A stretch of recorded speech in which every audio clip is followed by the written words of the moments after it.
Hey, today we got a good one. We're gonna put a belt on this John Deere Z345R. The drive belt for the deck, the 42-inch deck. We're gonna put on this rotary 11843. Take out this bolt. Some of them have a bolt right here. Then you pull the cover off.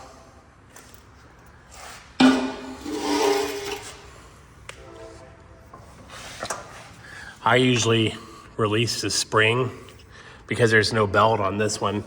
The spring is already off because there was no tension on this anymore because the belt gave up.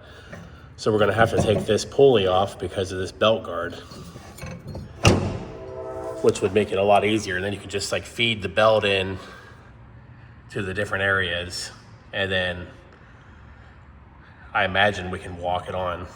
So what I would do, it comes across the top here, around the pulley, on the back side of here, and then it feeds all the way back to the engine pulley.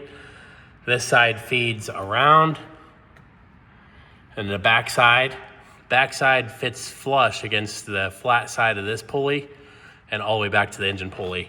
Same with this. I put it around the engine pulley, it comes up. Now we have just a little issue. We just gotta stretch it and walk it on. That's what I'm gonna try to do.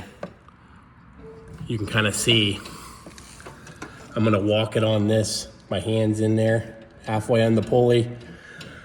As I'm walking it, you can kind of see that tensioner come in and out. Then we don't have to go back there and bust our knuckles on that spring. Just keep walking the pulley, walk it,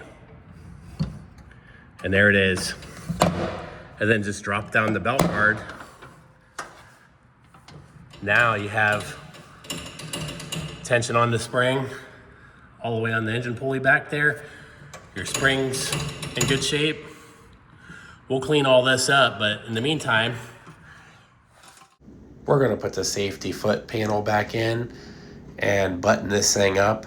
But I was happy to show you how to put the belt on and how this job's done. If you like what you're watching and you want to see more, please subscribe. Thanks.